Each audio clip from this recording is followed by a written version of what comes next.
ముఖ్యంగా వాహనాలు నడిపేటప్పుడు అత్యంత జాగ్రత్తగా ఉండాలి. ఇల్లు లేదా భూమి కొనుగోలు విషయాల్లో డాక్యుమెంట్స్ అనేటటువంటి జాగ్రత్తగా పరిశీలన చేసుకోవాలి. ముఖ్యంగా చెప్పాలంటే మానసిక ప్రశాంతత కోసం ధ్యానం చేయండి. అనవసరమైనటువంటి భ్రమలకు లోను కాకండి.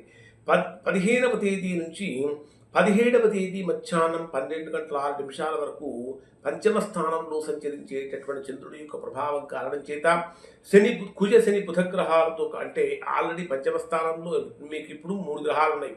చంద్రుడు కూడా కలిస్తే 4వ గ్రహం అవుతుంది. త్రిగ్రహ కూటమి కాస్త చాతుర్గ్రహ కూటమి అవుతుంది. ఇక్కడ సంతానపరమైనటువంటి విషయాల్లో కొంత ఒత్తిడి కలుగుతుంది. అలానే ప్రేమ సంబంధించినటువంటి వ్యవహారాల్లో ఆర్గ్యుమెంట్స్ చేయకండి. పెట్టుబడులు కనుక తీసుకుంటే స్టాక్ మార్కెట్లో విపరీతమైన రిస్క్ తీసుకోకూడదు. అయితే సృజనాత్మకత అంటే క్రియేటివ్ రంగాల్లో ఉన్నటువంటి వారికి కొత్త కొత్త అవకాశాలు ఇస్తూ ఉంటాయి. ముఖ్యంగా చెప్పాలంటే మేధస్సు సరిగా పనిచేయాలి అంటే ఆవేశాన్ని అదుపులో పెట్టుకోవాలి. 17వ తేదీ నుంచి 19వ తేదీ మధ్యాహ్నం 12 గంటల 32 నిమిషాల వరకు ఉండేటటువంటి సమయంలో ఇది మీకు తిరుగులేనటువంటి ఒక శక్తిగా మీరు నిలబడే అవకాశం ఉంటుంది. అంటే 6వ స్థానం అంటేనే పాపస్థానము, రుణస్థానము, శత్రుస్థానం. ఇక్కడ శత్రు జయం కలుగుతుంది. అంటే మిమ్మల్ని ఇబ్బంది పెట్టాలనుకున్నటువంటి వాళ్ళు ఎవరైనా సరే, తోటి ఉద్యోగస్తులు కావచ్చు, ఇంకా ఇంటి పక్కన వాళ్ళు కావచ్చు, ఎవరైనా కావచ్చు, మిమ్మల్ని ఎవరైతే ఇబ్బంది పెట్టాలని చూస్తున్నారో అటువంటి వారు కూడా మీ ముందు తల వంచుతారు.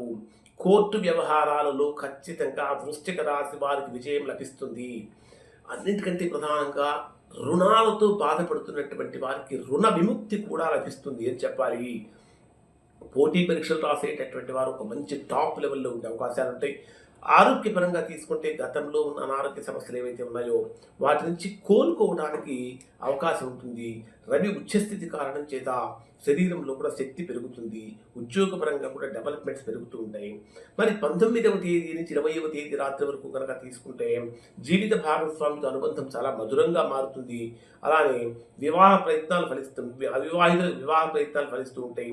వ్యాపారపరంగా కొత్త భాగస్వామి ఒప్పందాలు లాభసాటిగా సాగుతుంటాయి. ప్రజల్లో మంచి పాపులారిటీ పెరుగుతూ ఉంటుంది.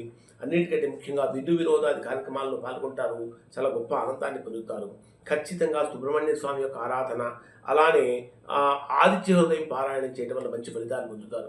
ఇంకా ఎవరైనా సరే తీవ్రమైనటువంటి ప్రతికూలతలు కనుక పొందుతున్నట్లయితే, అంటే వివాహపరంగా, ఉద్యోగపరంగా, వ్యాపారపరంగా, ఆరోగ్యపరంగా ఏమైనా ఇబ్బందులు పడుతుంటే అటువంటి వారు ఖచ్చితంగా ఒకసారి మీరు మీ వ్యక్తిగత జాతకాన్ని పరిశీలన చేయించుకొని దోషం ఎక్కడుందో తెలుసుకొని దోష నివారణ చేయించుకుంటే చక్కగా సత్ఫలితాన్ని పొందుతారు. ఇవి వృశ్చిక రాశి వారికి సంబంధించినటువంటి ఫలితాలు. శుభం.